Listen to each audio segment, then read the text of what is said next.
He was very generous. He played hundreds of games with me, and his only requirement was that he would spot me 18 points a game. So it forced him to play hard. If I scored 1 point, I kind of felt like it was a miracle. But there was that day when Alice came into the Dallas Athletic Club, and he's just kind of passing through, and I said, Alice, let's go play. And he said, Pete, I just don't have time. I said, come on, Alice, just one game. He said, I really don't have time to play. I got a meeting in a little bit. I said, come on, Alice. So he said, okay, let's go up there, and we played. He didn't warm up. He spotted me 18 points. He missed a couple of shots. I hit a lucky one. He said, listen, I'll come back later, and we'll play some. So he left. I walked downstairs, all the handball players were there. It says, okay, how many points did you get off Alice today? And I said, I beat Alice. About 2 hours later, the phone rang, and it was Alice. He said, you know, somebody told me that you said you beat me. I said, I'm going to be over there in about 30 minutes, and we're going to play 5 games, and I'm going to spot you 20 points a game. And if you don't win a game, you will never, ever tell anybody you ever beat me again. And I promise, but I'm breaking my promise tonight, Alice, I beat you. I know that. I mentioned before that he knew only one way to play, and that was all out, with total dedication to the task. Fortunately for us, he was and is also that way when it comes to the promotion of handball. He has contributed to the well-being of our game for nearly 50 years. He has played many exhibitions to promote handball, including one with the first U.S. man in space, Alan Shepard. He's received national sportsmanship awards. He has served the USHA on different committees and as a Southwest Commissioner for a lot of years. He was a charter member of our development fund and has been a major contributor to the Giordino Fund, the Capitol Building Fund, the Save Handball Fund, the Women's Handball Classic, the Dallas Pro Stops, the National Masters Tournaments, the National Juniors Tournaments, the collegiate programs in Texas, and the annual George Lee Invitational Tournament. And for you people who were lucky enough to go to the Hall of Fame tournament last March in Tucson, you saw something very special in the Hall of Fame building. And that was the section of wonderful portraits of many of our Hall of Fame members. Most of us have no idea of the time, effort, and money that it cost Alice to just do one of these special portraits. But if you could imagine it, try multiplying those figures by nearly 30, and with more to come. All of the members of the Hall of Fame will be immortalized because of the talent and generosity of Alice. I'm kind of interested to know what his own self-portrait is going to look like. I've kind of seen him looking at pictures of Robert Redford recently. Okay, guys, really think about this. Here's a guy that was one of the greatest players in the game. Think about all those players who played then and all the great players. How many of them? Which of these guys continued in our game and continued to promote our game and be outstanding contributors? I can think of one. A player and a man loved and respected by everyone who has known him. Ladies and gentlemen, it is with a great deal of pride and admiration that I introduce a new member of the USHA Handball Hall of Fame, Alice Grant.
Who's that ugly guy?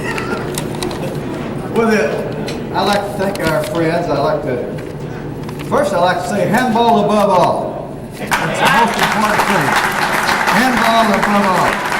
I'd like to thank Pete and Doug and Raleigh for their kind words. I'm kind of embarrassed. I wasn't really that great. I just ordinary handball player. And I would like to introduce my family at the table, if I may. My daughter, Barbara. Would you stand up, Barbara? And her husband, Bob. My grandson, Kyle. Stand up, Kyle. And Christina. And the other people at my table, my date for the evening, Evelyn. Stand up, Evelyn. And Rosemary Perry. Rosemary. And Judith Stafford. And you, everybody, Judith, stand up, Judith. And Ken Conkle. Everybody knows Ken Conkle. Well, I'm very proud to be a part of the world's greatest game. And I started playing accidentally because they opened the boys club around the corner. I was living with my aunt in Amarillo, and they opened the boys club around the corner, about a block and a half from where I lived. And I was kind of forced to play. They had a one handball court that was 15 by 15 by 30. That's kind of small, you know. And that was 1935. I was 12 years old, and this is my 60th year in handball, and I've just enjoyed every year.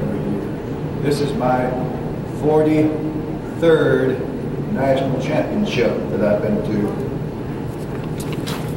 And I would like to thank the people that's responsible for me getting in the Hall of Fame. And the guy that's most responsible is Ron Emberg. Where you are? I can't see you, Ron. Where are you there, man? Give it Ron Emberg a hand. He's the guy. When you go in the Hall of Fame, somebody has to get the ball rolling. Somebody has to do the research and find out what's going on and what's the truth and what's not the truth. Well, Ron did that. And he had some help in some other people. First Pete Tyson, Tom Easterlin, Mike Dow, and Beth Raleigh. And I want to thank all those people for helping me get in the Handball Hall of Fame. Because without those people, I wouldn't be here.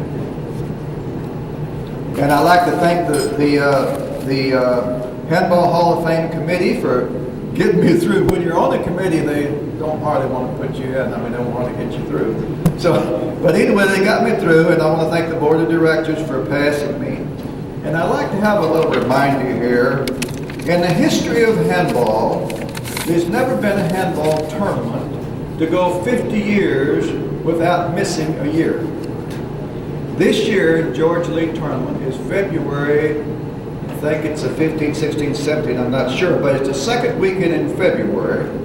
We're going to have pros, the women's classic, and our regular tournament. We're going to do things up right. We're going to have the greatest invitational handball tournament that's ever held.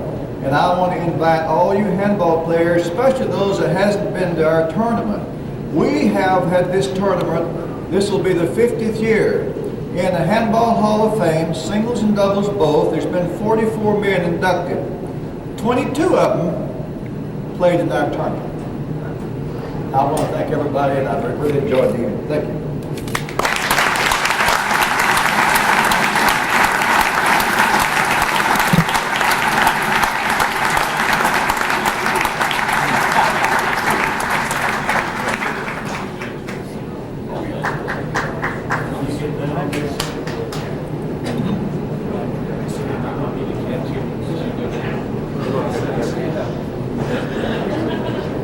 I think I can go over. I know I'm back off.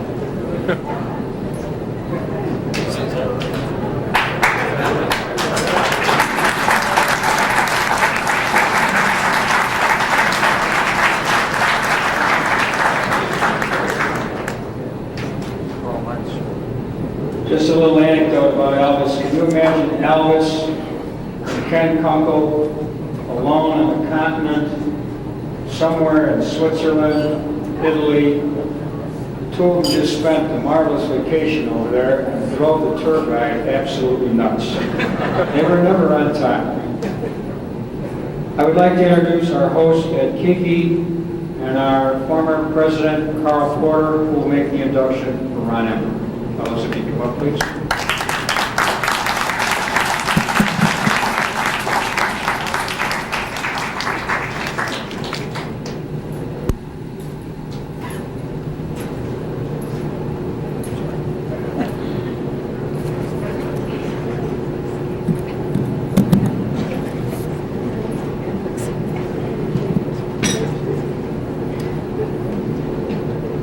I am privileged to be here this evening to speak on behalf of the Houston handball players, the Texas handball players, Ron's family, and myself.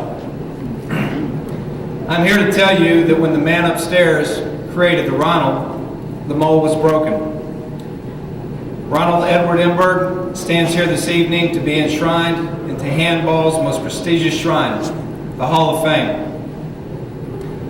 As Bum Phillips once said, Ron may not be at the head of the class, but whatever class he's in, it doesn't take long to call roll. Amongst family, friends, and players, Ron has been known by numerous names: Dad, Granddad, Honey, Ronnie, Ron, Ronald Edward Emberg, the man, the Big Moose, the Block, the Godfather, the main man, and most affectionately, the omnipotent one. Ask everyone to give you one word to describe him. The fact is, there is not one word to describe Ron. But here are some of the examples of the words people feel best describe Ron Emberg: loving, caring, trusting, warm, loyal, a hunk, sincere, giving, tenacious, aggressive, a gentleman, and a hugging machine. That's just to name a few. Ron has been a man that has always walked the talk. Someone once said that Ron would not give you the shirt off his back, but he would loan it to you and teach you how to get your own shirt. Ron probably does not realize it, but he has touched thousands of lives directly and tens of thousands of lives indirectly through his volunteer work. He always has an idea and always has a plan to implement his ideas. If Ron has a complaint, he always has a solution, even though you may not like it. Ron's plans have brought Houston a better downtown YMCA, a better Houston Handball Association, a Hall of Fame for the United States Handball Association, a development fund, and every other fund imaginable. Ron is a funding kind of guy. Because of these ideas and plans, we have one of the strongest handball clubs in the USA. Yes, Joe, even stronger than yours. And this tournament is a reflection of it. Our association is stronger than ever. More players are playing, more young people are getting opportunities to play, more women are playing. Ron still remains the best player in Houston, so he says, but who's going to dispute him? Possibly the New York transplant, but we'll save that for another time. Ask anyone who has seen Ron angry, upset, or challenged, and they will inform you about his vein. That's an inside joke from Houston. My journey of friendship with Ron began in 1978 at the Cowtown Open Handball Tournament in Fort Worth, Texas. He invited me and my guest to have breakfast with him. I was stunned because here I was having breakfast with the icon of handball in Houston. He soon became stunned when he saw how much food this 19-year-old novice player can eat, and even more stunned when the bill came. From that time 17 years ago, here's a summary of our relationship and the benefits I derived from it. Ron does not realize, but I kept a diary for all these years at these moments. 2,455 meals, of which 4 I paid for. 978 gallons of ice cream. 256 dozen of chocolate chip cookies, compliments of my sister Denise. When Denise got married, he bought her a mixer. 497 cans of almonds. 1,095 handball matches I've had with Ron over the years. I've won 7. 1,500 cans of balls that I've snuck out of his locker. And hundreds of pairs of handball gloves, the hand-me-down kind. And for those of you that don't know Ron very well, we have all listened to numerous hours of his Reggie Miller trash talk in the locker room, much of which I can't go into tonight. On the serious side, there's never been a better friend in my life than Ron Emberg. Ron has shown me how to be a better person in life. He's shown me how to give and not only to receive. He's shown me how to come up with solutions for problems that arise in everyday life. He has guided me through school twice, even going on the board of regents of a college that faced financial trouble just to ensure that my education was preserved until I received my doctorate. When my father passed away in 1988, he was asked to be a pallbearer, even though he had only met my father twice. Ron not only has been caring for me, but he has cared for my family. His guidance has helped me in the business world. His mentoring and leadership has helped me rise to the top in several organizations. And the list of what he has done for me, my family, and others goes on and on and on. In closing, I would like to express to Ron that he is a special person that all the players of Houston, the state of Texas, have admired and looked up to. I would also like to express to Ron the love and admirations that his loving wife Susan, his daughters Rhea and Kelly, his son Mike, and all of your grandchildren have for you. You will never know how proud they are of you as they are this evening. And finally, I would like to express my sincerest thanks for all of your guidance, friendship, caring, time, emotion, and love that you have shown me and my family. Congratulations on this special moment. I love you, and may God continue to bless your very special life. Thank you, Ron.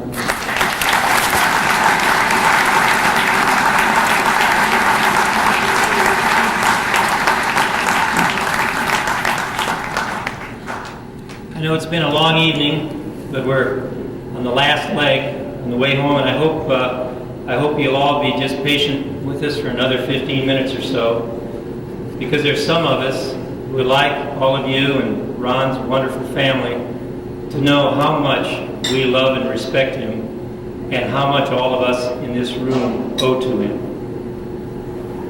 Let me begin by telling you just a little bit about this man we're honoring tonight. Raised in Milwaukee, Wisconsin, Ron Emberg starred for his high school as an end in football and a discus thrower in track. Even took a stab at running the half mile.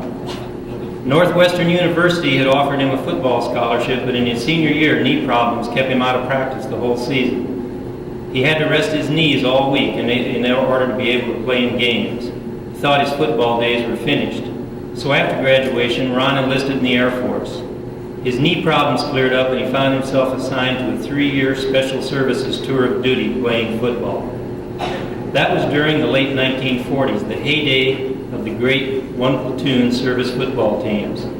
Ron blossomed as a 6'3½", 214-pound end, and his Biloxi team took a back seat only to the legendary Quantico Marines among the service powerhouses. The scholarship offers flowed in, but the Korean War prompted the Air Force to extend Ron's enlistment for another year, which he spent in Japan away from football. Upon discharge, he returned to work in Wisconsin for yet another year, and when LSU persisted in recruiting him, he had to be convinced that he could get back in shape to play football. That fall, as a freshman, Ron started the first 5 games of the season for the Tigers. But as a 23-year-old ex-serviceman, he fell out of place in the program. He left the team, considered an offer from the Texas Longhorns, then made the decision to transfer to the University of Houston, a decision which would impact his and all of our lives. He played under Clyde Lee and then Bill Meeks in the mid-50s when the Cougars were among collegiate football's elite. He was an all-Missouri Valley Conference end on a Houston team that fought then number 1 ranked Texas A&M to a tie. But most of all, he found a new home here in Houston. He was only a couple years out of school in the late 50s when he entrepreneured his own service bureau business. Ron will tell you it wasn't easy starting on a shoestring and at a transitional time in the market. Addressographs and bookkeepers were being threatened by the advent of the computer generation. But his talent for selling ideas and making believers of people kept the clients coming in. As they increased in numbers, he worked harder and harder, embraced the new technologies, and built a thriving business. He learned how to look ahead and change with the times. When the economy crashed, his toughness, determination, work ethic, and ability to problem solve the needs of his clients made him a survivor. Today, after almost 40 years, that business is flourishing as never before. The secret is believing in whatever you're doing, Ron confided in me recently. If you believe hard enough in something, your plan doesn't have to be perfect. Something good is going to come out of it. It was that ability to make people believe in causes and ideas, the same skills and dedication which made for football stardom and a business success story that he brought to our National Association in the game of handball when we needed them so desperately 13 years ago. Ron, of course, as you heard, has been playing handball since 1962, and he's been one of the driving forces here behind Houston handball and the downtown YMCA since the mid-60s when he first teamed up with Scott Potter to ramrod your annual tournament here. But it was in the USHA's chaos of 1982 that he stepped forward to answer our call for help on the national scene. Most of you have heard the story many times now, how the USHA was floundering financially on the verge of bankruptcy, how it was being torn apart with regional dissension and distrust, how a democratic new leadership team was put together by searching out the most respected and revered handball leaders in every area of the country, and how finally our association was reorganized and reborn to grow to the robust health it enjoys today. Those of us who were closest to that process acknowledge Ron Emberg as our wisest choice of all. Let me read to you what some of handball's greatest benefactors think of Ron. First, from a fellow Texan and Hall of Fame contributor, Pete Tyson. A couple years ago, someone asked me what I believed to be my greatest accomplishment in handball. This was a very easy question to answer. When the new USHA was being formed in 1982, Fred Lewis asked me if I wanted to be on the new USHA Board of Directors representing the Southwest. I told Fred that although I would like to be one of these directors, the person they should really get on the board was Ron Emberg. I told Fred that if our new board of directors could be made up of people like Ron, the USHA would be in great shape. This, by far, was my greatest accomplishment. Ron was put on the board, and the USHA is in great shape, due in large part to his efforts. In my opinion, Ron Emberg is the best thing that has ever happened to handball in the U.S. I feel it's ridiculous I look. Stuff reminds me to cover my knees up.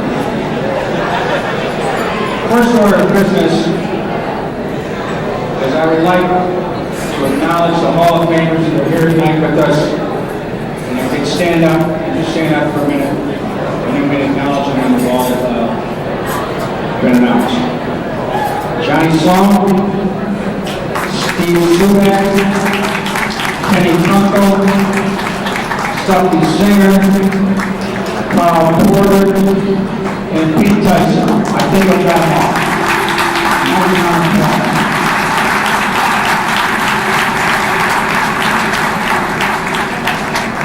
Earlier this year in Tucson,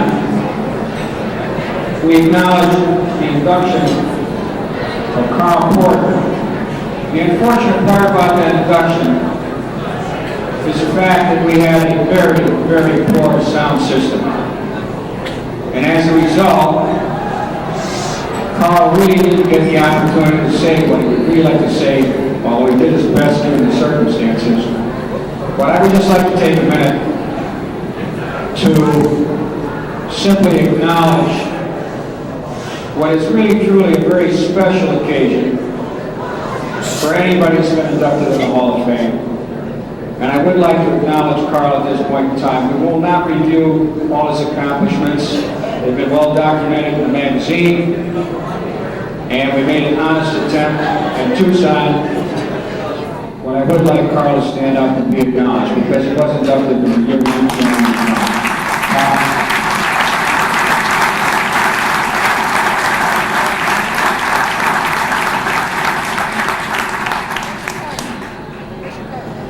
As you know, tonight we're inducting two contributors. And these two are giants when it comes to contributing. The first is a man who I've known for a long time, but we've become very dear friends in the last couple of years.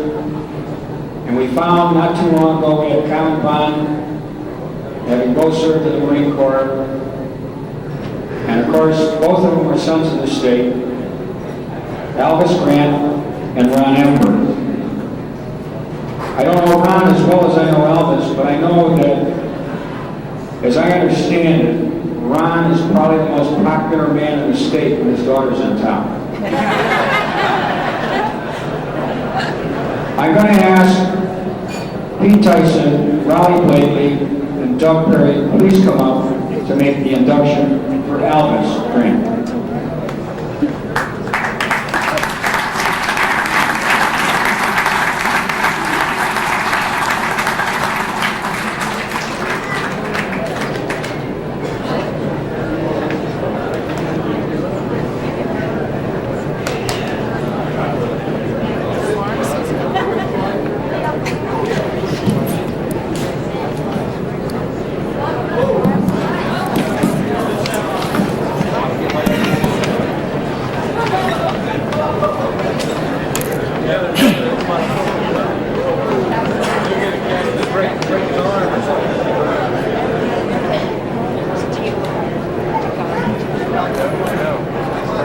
Ladies and gentlemen,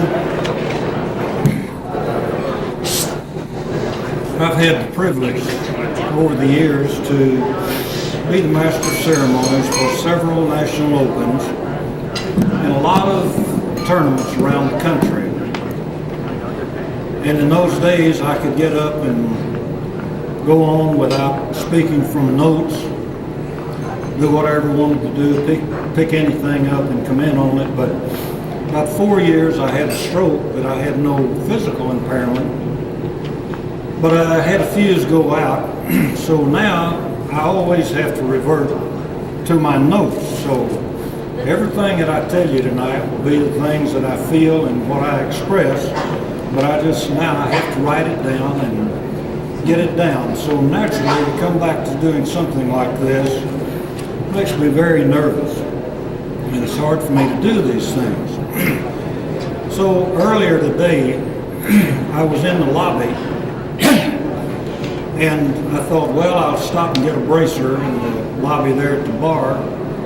Maybe it'll help me. So something had happened to me. I ran back to that little business center and typed it all out so I would remember this story. So I was sitting there and met two guys in the bar, and one of them was snapping his fingers like that. And the other guy was sitting there shaking his finger like this, and they just stood there, just kept doing it. And I listened, I looked around, no music then. I looked around and I said, God, these guys are having fun on something I don't know about. So finally I said, where are you guys from? They said, we're from A&M. Oh, got two Aggies. You know, you don't deserve to run into a couple of Aggies. So finally I was getting irritated. That guy's right in my ear doing this, and I was trying to think about what I was going to tell you. And finally, he looked kind of funny. I said, would you knock that off? It's getting on my nerves. He looked kind of funny and said, well, I had a bad car accident 2 years ago, broke my back, messed up my spinal nerves bad, twitched all over like this. And I had 4 operations to correct everything, but this affliction, so I have to live with it. And he's sitting there doing that. And he says it's just something I got out of the accident.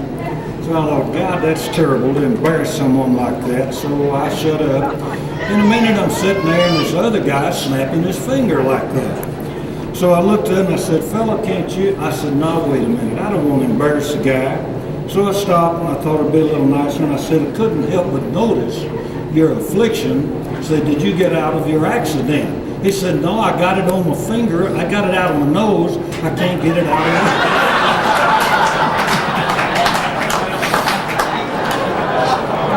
And quickly, I'm going to tell you one distinction of record. Thank you. It settled me down a little. So quickly, I'll tell you one distinction of record of the National Opens when I did play. I had the honor to meet Vic Herskowitz in the first round of the first 2 Opens. Now that's cruel when you get a guy that's on top and you meet him in the first round 2 years in a row. So, but that's not my distinction of record, it's this. In the first, I lost to Vic 21-1, 21-1. Now in the second year, after playing Vic again in the first round, I was voted the most improved player in the nation. And I really played good, and the committee determined that I was actually 100% better than I was, and that much improvement in just 1 year was unheard of in the National Open. And I'm really proud of that, because that record, that distinction of record, still stands all these years.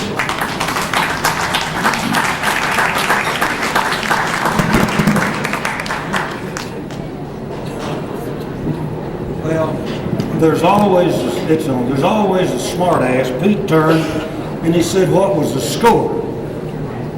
Well, he beat me 21-2 and 21-2. But that's 100% improvement over 21-1. So I made a great deal. So let's talk about Alvis. Alvis Grant is a self-made, self-taught man. And if you ever saw him play at his best, you know that he is a truly self-made man, because he created the mess all by himself. And he is a total man. When he'd go for the ball, he actually would look like he's going to self-destruct in about 5 different directions. His feet went left, his feet went right. You don't get out of the way, you get cut up, you really get hurt. And then self-taught, and that's right, he took no suggestions, you couldn't teach him anything. And placement of the ball was absolutely foreign to him. You might even say hard-headed, or then you could be nicer and say he was set in his ways, and his daughter will appreciate that. Once we were playing against Snyder and Lewis. Most of you guys had ever heard of him. And we were playing, they were one of the greatest doubles teams. So we were playing them, we actually split the first 2 games. Gus Lewis was probably the best front player you would ever see. So before the 3rd game, I suggested that Alvis not shoot his kill shots right in front of Gus. Because Gus knew where Alvis would shoot, so Gus calmly walked up to 3 foot from the wall, stood there picking his nose, waiting for the ball, then re-kill Alvis's kill. Now, at my rather heated suggestion, Alvis, madder than hell, stuck his big hand right in my nose, then stated his lifetime handball philosophy. He's got a hand that's about 14 feet wide, and he walked up and he'd stick that finger up like this, and he would say, it don't make no difference where you kill it, if you kill it. And that's been his philosophy from now on. You would talk to him, you'd look around, you think, God, I'm talking to Yogi Berra, one of those dumb things. Now, if I had the ability to write and be published in Reader's Digest, I would submit the well-known and often written articles, the most unforgettable person I've ever known. And I truly feel that about Alvis Grant.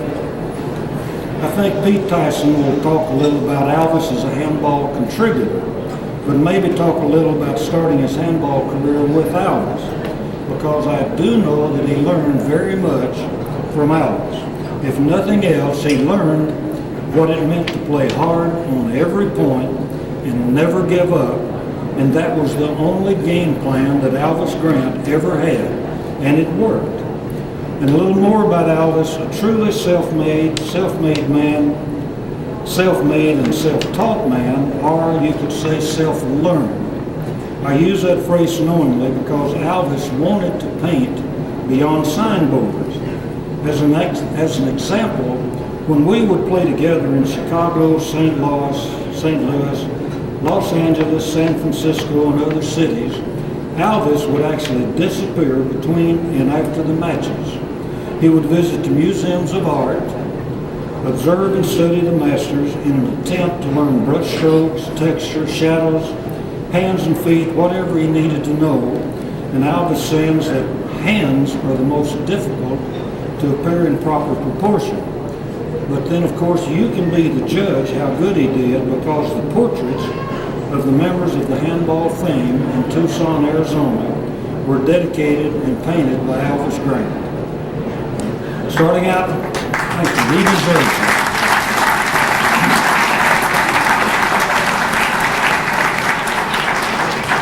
Starting out in Amarillo, Texas, Alvis became a member of the City Boys Club in 1935. He was 12 years old. They had the only handball courts and were small with 12-foot ceilings, and I guess that's why he never had a ceiling game. He never had it, he don't have it, and he'll never have it. Now, if you've heard the famous Cal Farley's Boys Ranch outside of Amarillo in the old Tascosa City, was started in 1939 with 9 boys. They had 2 kids from out of jail, 6 abused or distressed kids, and 1 in between. Living mostly without his parents, Alvis became one of the original 9. Of course, I don't know which one. He might have come out of jail. I don't know. He won't admit that he was ever in jail. But that Cal Farley's now houses close to 500 young people and a crowd of over 4,000 extras. It was a marvelous thing.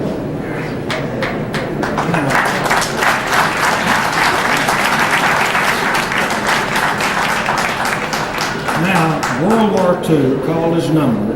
And in 1942, he entered the Marine Corps. After training, he landed in 4 Pacific invasions, and in order, Kwajalein Atoll, Tinian, and Saipan, each became progressively bloodier, until his 4th invasion was Iwo Jima, because it became the second largest bloodbath in the history of the nation, second only to the Civil War. And in his hard-headed manner, even in those days, he was mad because he was not assigned to mount the assault on day 1. I think he almost went AWOL trying to get off the boat. But now he laughs and finds out that there was still enough to fight on day 2. Now, after the island was secured, his division, what was left of it, and it was devastated, was among the first to evacuate to Maui, Hawaii. There, 150 men, including Alvis, honored and standing before a full division parade, were decorated with presentation of the Bronze Star Medal, and he is very proud of that today.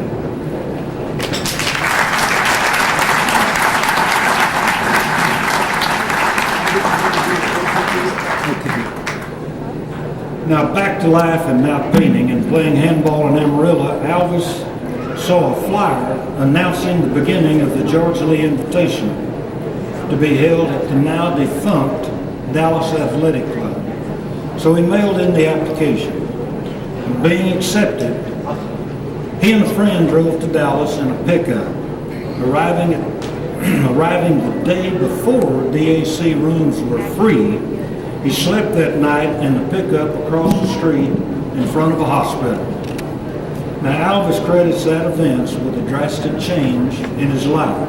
He quickly came then to live in Dallas, and became a successful independent billboard sign painter and a nationally known handball competitor. Just 4 years later, he has and is still the only unseeded entrant ever to win the George Lee Invitational. Alvis has played in 44 of the past 49 and has been in the finals 24 of the 49 and won 10 of them. And just as an aside, 123 titles across the nation are in his pocket. Now, as for the Nationals, Alvis won 9 Masters, 1 National Junior, winning it right here in Houston in 1951.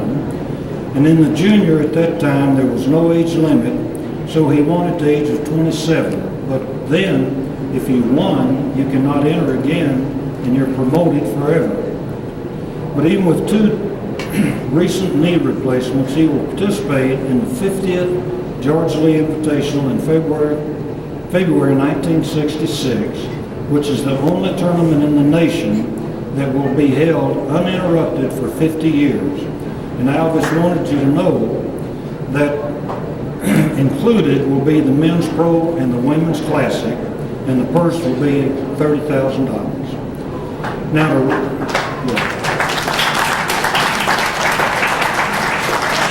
to wrap up a career, 60 years played, 48 years competitive, all I've said tonight is what I wanted to say to many, that Alvis is the most unforgettable person I've ever known, and simply add, a man of integrity.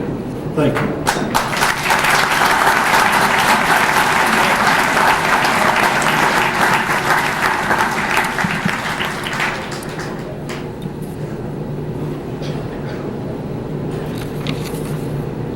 Well, after that, I wonder what I'm doing up here.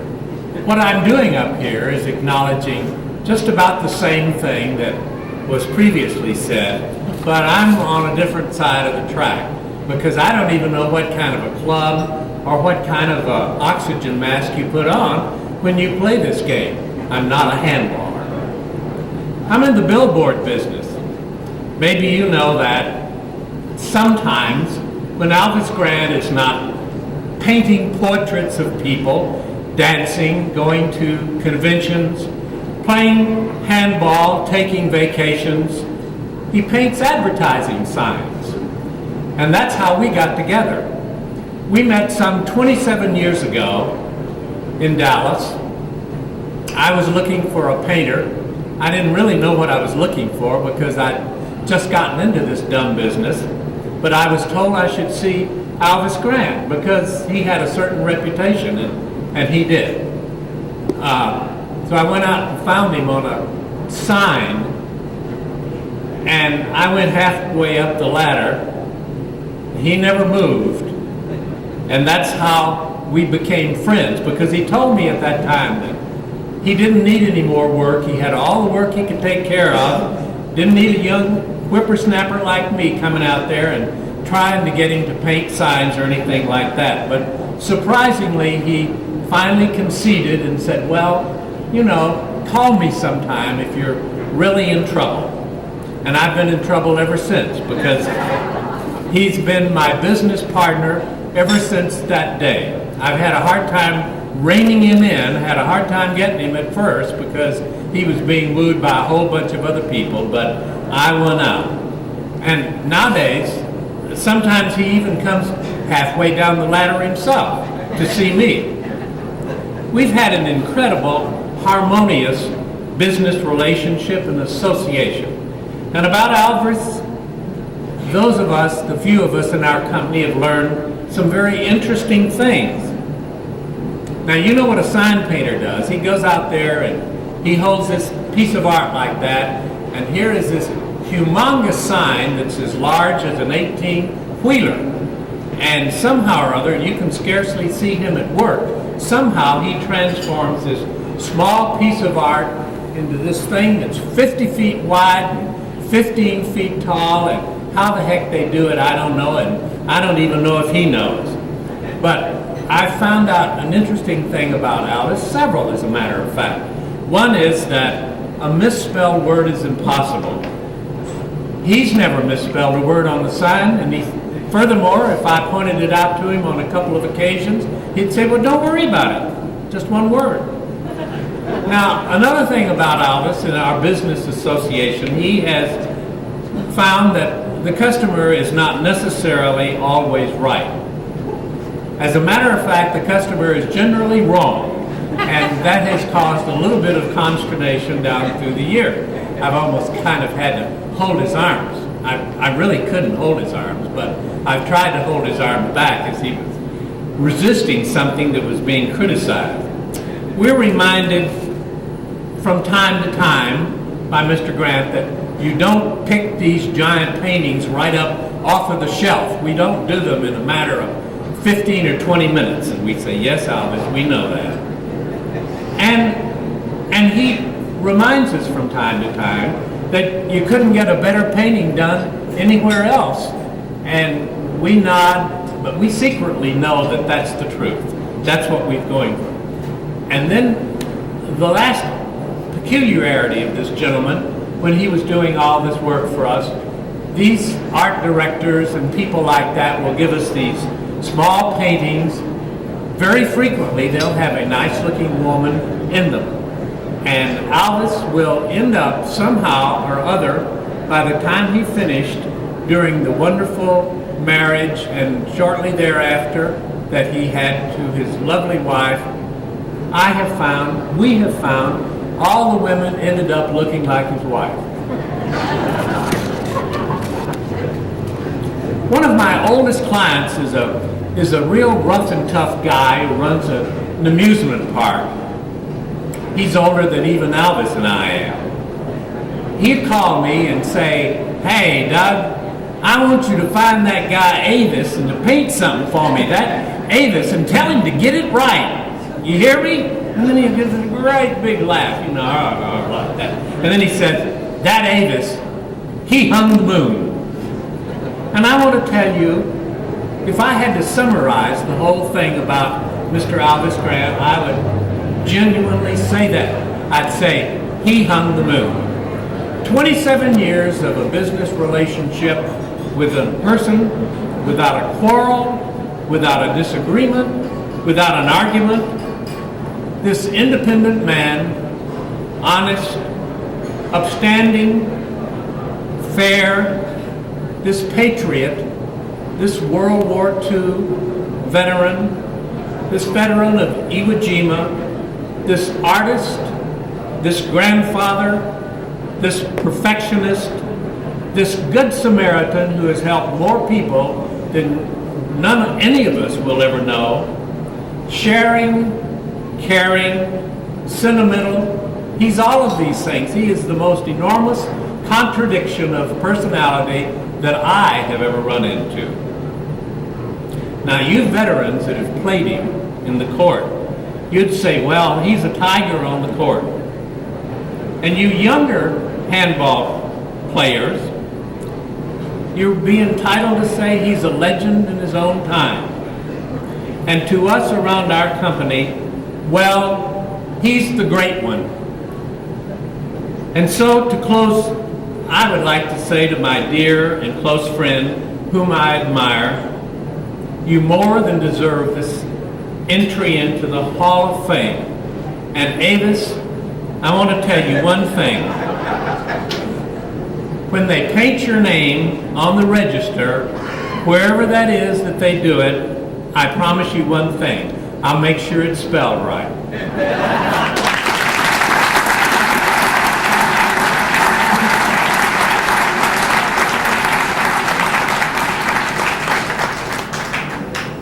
Stuffy Singer, you still do that good imitation of Elvis? Nobody gets that shot. By the way, a lot of you guys don't know the first speaker, Raleigh Blakely, but Raleigh was, along with Elvis, the first two inductees into the Texas State Handball Hall of Fame over 30 years ago. And Raleigh also was one time ranked third in the country. I think he might have beaten Johnny Sloan for third place in 1957. I also got to tell you that Raleigh stole most of my speech, my 30-page speech about Albus, so I'll be a little briefer. Raleigh told you a little bit about Albus's handball playing career, but what he didn't say was that Albus was the greatest competitor we ever saw. Last week, some coach here in Houston said something like, "Never underestimate the heart of a champion." That was a borrowed phrase. We were using that phrase to describe Albus as he dominated handball in the Southwest for many years. Albus knew only one way to play, and that was all out and take no prisoners. I always hated to play against Albus, but I loved playing with him, as I did in many doubles tournaments. He embodied the best of the game, a fierce competitor, and was well known for his outstanding sportsmanship. By the way, among his many victims on the court were Hall of Famer Gus Lewis and the legendary Jim Jacobs. Albus's contributions to handball are many. For nearly 50 years, Albus has been a positive influence on handball in many ways. Not too many of the great champions would have got on the court. Grow and prosper. Ron, from one of your greatest admirers, congratulations on being inducted into the Handball Hall of Fame, signed Pete Tyson. Next, from one of handball's all-time great champions and contributors, Hall of Fame member Freddie Lewis. Dear Ron, you and I first became acquainted in 1982 when Carl put together the team that would save the USHA. Until then, I didn't know much about you except that you were from Texas and you tried to intimidate your opponent when you served. Over the last 13 years, I have come to love and respect you for what you've done for handball in the USHA. It is very disappointing to me that I am unable to be there tonight to witness your induction. You've been selected because of your contributions to the USHA. As I see it, you're the national champion of contributors. Your creativity has kindled so many wonderful programs. These programs have benefited every type of handball player, young and old, male and female, novice and pro. You've served as a member of the board, vice president, chairman of the development fund, building fund, budget committee, the women's classic, executive committee, personnel committee, and many others. You're a guy who gets things done. Whether it's for profit or not for profit, your approach is the same. Here's the goal, let's find a way to achieve it. You know how to make tough decisions, and there have been many over the past 13 years. I'm very proud to have served with you as a member of the board. You've been a mentor for some of us younger guys, like Vern, Ed, and myself. We've benefited from your fatherly wisdom. It's been a labor of love, but most of all, it's been a lot of fun. Congratulations to you and your family, signed Freddie Lewis. And this from another person who has made brilliant contributions to our game as both a player and a supporter, USHA Executive Director Vern Roberts. There are a lot of people with great ideas, but there are few who can see them through. Getting the job done the right way, his way, is what Ron Emberg was and is all about. When Ron comes up with a plan, it's something the entire handball community can rally around and take pride in completing. There's no need for me to repeat what you've already heard about his many successes in and for handball. I do appreciate the opportunity to say he's the toughest person I've ever had the pleasure to work with and the easiest person to respect. While our presidents have most ably led our organization and guarded the association's bylaws, this quiet giant has shown us the way to prosper. For those of you who have watched Ron work, it's a scary thought to think of the board without his service. But it's comforting to know we have over a decade of his service to draw upon. Since our beautiful Hall of Fame building would still be only a dream without Ron and his foresight, there's no one more deserving to be honored among the game's heroes. Signed, Vern Roberts. I myself once recently heard somebody refer to our remaining original board members, Ron, Freddie, Joe McDonald, and myself, as the USHA's Four Musketeers. Here's what Joe, the fourth Musketeer, and currently the keeper of the flame as only the third president in the history of the USHA, thinks of Ron. I met Ron in 1982 when Carl was reorganizing the USHA. First couple of meetings, I think everybody was kind of sitting back and waiting to see what was happening. We were only concerned with the crisis of the moment, and we were just trying to save handball as we knew it at the time. But once we got off the critical list and moving on the right track, it was time to look at the future. It was at that time that Ron stepped forward and became one of the leaders of our organization. Ron came up with the idea of the development fund, which has raised over $500,000 for the future of our game. And that was just one of his many ideas. He was like the E.F. Hutton commercial. When Ron talked, we listened. He was responsible for our budget, which took more hours than any other committee. He also came up with the idea of the capital campaign, which already has raised another $250,000 to pay off our building. He himself has been one of the biggest donors to all of these funds. But I believe there's a difference between simply being a donor and being a real contributor who also gives of his time. Ron has been giving his time for 13 years. In the 2 years I've been president, whenever I have had to call a special committee meeting, he was always the first to come. He has always been there whenever we needed him. It is appropriate that Carl and Ron have been elected to the Hall of Fame in the same year. Carl put a team together 13 years ago and helped lead us out of trouble and was our manager. Ron Emberg was our most valuable player. Those of us who have served on the board all these years have had to pay a heavy price in terms of time and effort. For me, the friendship of Ron and Carl has made it all worthwhile. Thanks, Joe. And now I'd like to add a few thoughts of my own. As our new president during the 1982 Nationals, it was my job to convince Ron and the others to join this drive to save the association.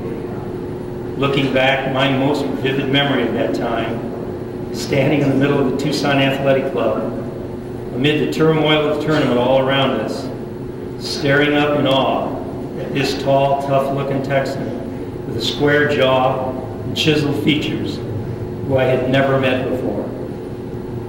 He had that hard stare in his eyes that seems to get right inside your head and read your mind. His mere physical presence demanded respect. I understood immediately why Pete and everyone else had told us that this was a man we had to have on our team.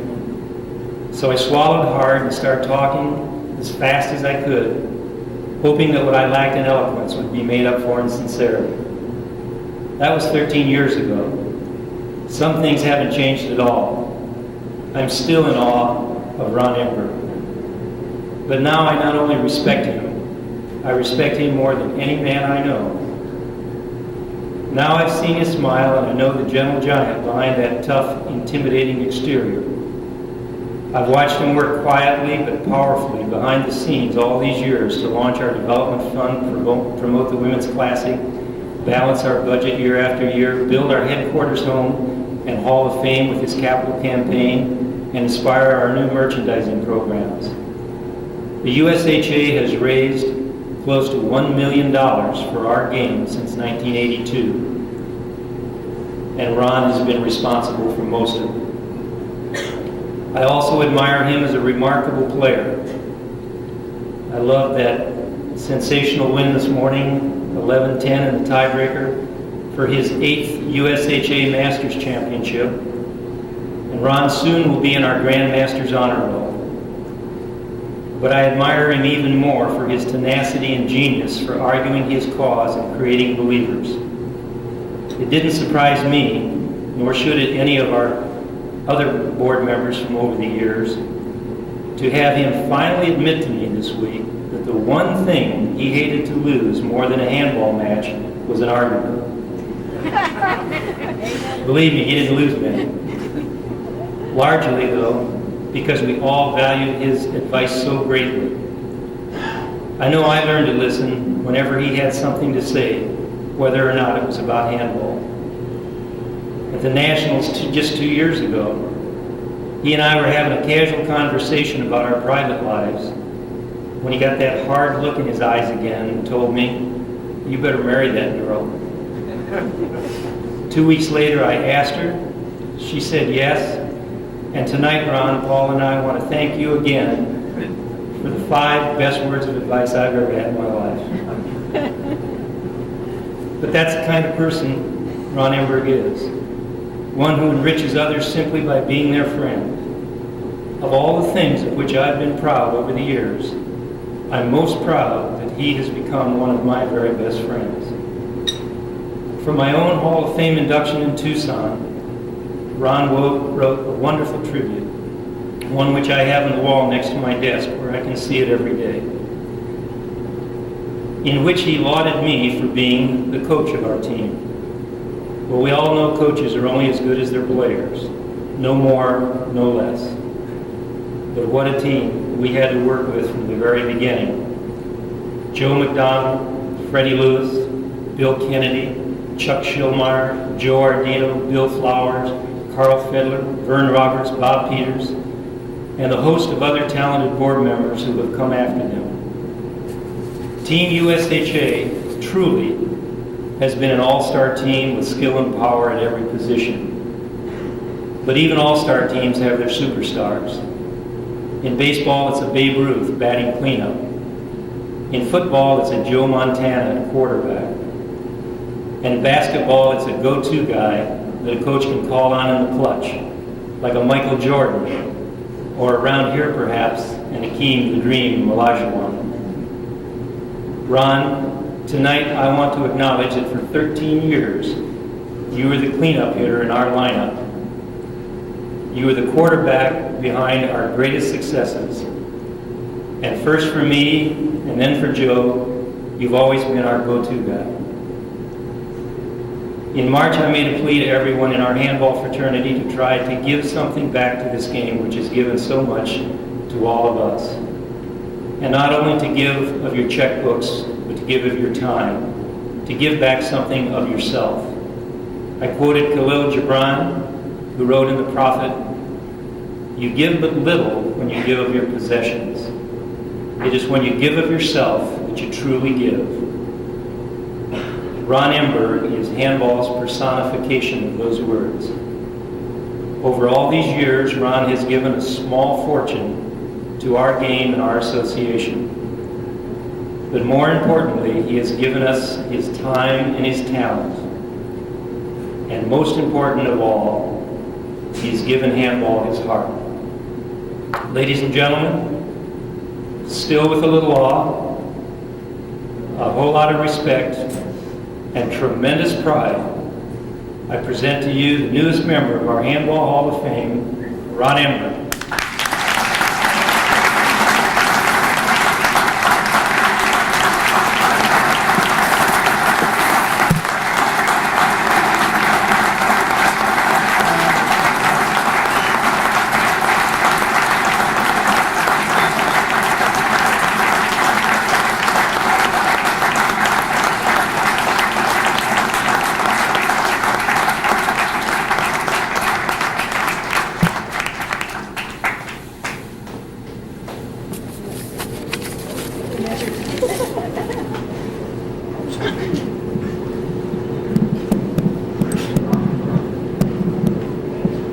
Well, I can't figure it out, so what a terrific tribute. I guess I'm a little bit emotional right now after what I just heard from 2 of my very best friends.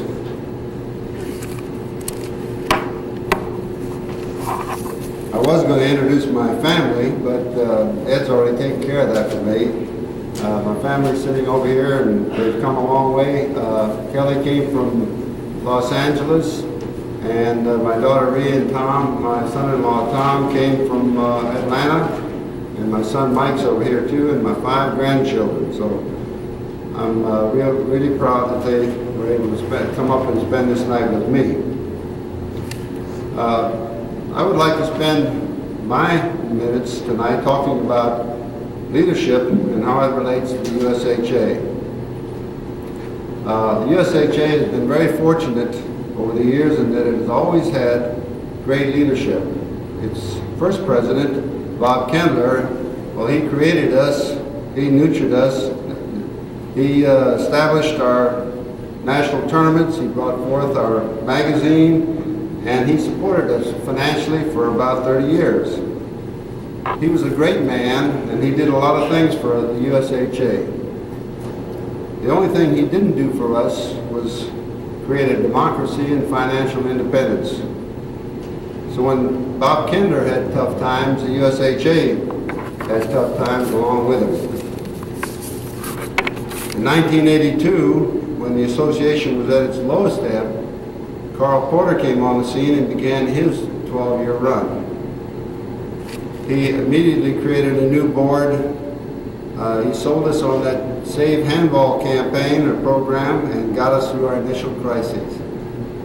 Make no mistake about it, the Save Handball campaign was all Carl's doing.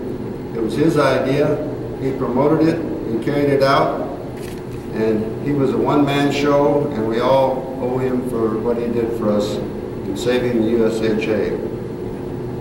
Once we were on our feet and breathing again, it was through Carl's leadership that we started solving the problems of the Kendler period, which were democracy and financial independence. As everyone now knows, the membership elects its board of members, and our association has grown financially to the point that we could even survive a very major setback. The association no longer depends on one person for its continued prosperity. And now we have a new president, Joe McDonald. In his short time in office, he has presided over the completion of the Hall of Fame building. He's established a major membership campaign. He added to and reorganized the staff. We now have 5 people working for us. And he put our new merchandising program in motion, and it's doing very well now. He has also opened the door for possible future TV. And who knows what else he's going to accomplish in the remainder of the Joe McDonald run. The good part is that neither Carl or Joe did all of these things by themselves. What they did do was create an atmosphere that caused themselves and others to present ideas and to act on those ideas. When Joe is through, we have others waiting in the wings, ready to take up the banner and to continue our era of prosperity. As my friend Murray Marcus has said to me, it can be difficult to become successful, but it can be more difficult to stay successful. Now that's the job of the present leadership, and I suggest that they don't stand still, they always look ahead, they don't ever become complacent, and if they do, they will stay successful. So if I have anything to say to you tonight, it is that it's leadership that drives the train, it's ideas that fuel the engine, and it's implementation that gets the train from one station to the other. And without all three, you just can't go anywhere. The old adage that if it ain't broke, don't fix it, should be changed. It should say, if it ain't broke, improve on it. So that's my challenge to the USHA leadership. It isn't broke, but let's go out and improve on it. And I thank you for the honor that you bestowed on me tonight, and I will cherish it. Thank you very much.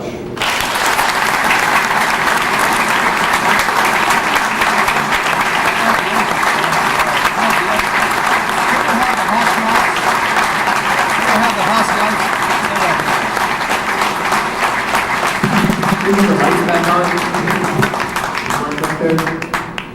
Thank you. As everyone probably knows now, I paint portraits for the Hall of Fame. I can't sell them, so I give them away. But I painted Ron's portrait. He didn't know anything about this. I've been working with Susan on it. Anyway, this is the portrait that will hang in the Handball Hall of Fame.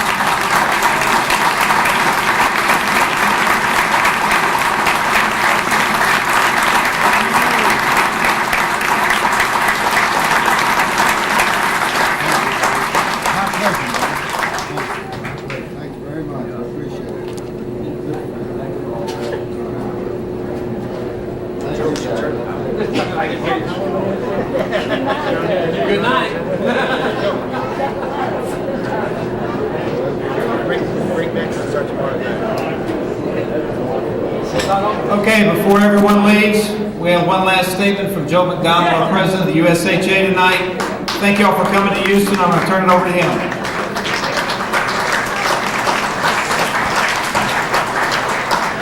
The last word is the evening's over, but Ron and Alvis, congratulations. I love you both, and you're most deserving of the award. The Houston people, you did it. Ed promised a year ago that he would have a greater tournament than the last one, and you guys did it. God bless Texas.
Right on this tenement, yeah.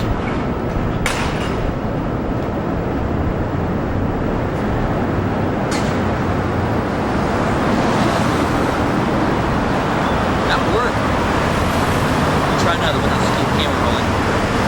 Actually, I might just start out from here. Yeah. Just move it up.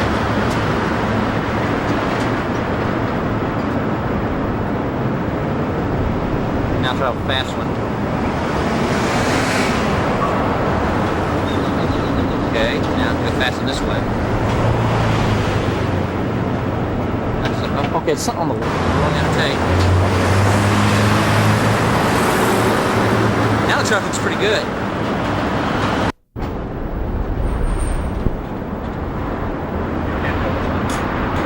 It seems like it might be easier. You got that wide angle. Right now it's working fine. It's so smooth. You know what I mean? Kelly, you do have a Y right here. I don't know if that's what you're ending on or not. Okay.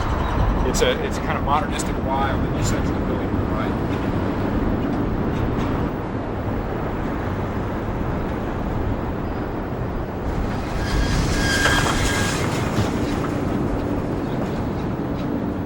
It's too loose.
See that sunlight? Oh yeah, it was nice. You know, it's gonna screw up the shot or just make it look neat.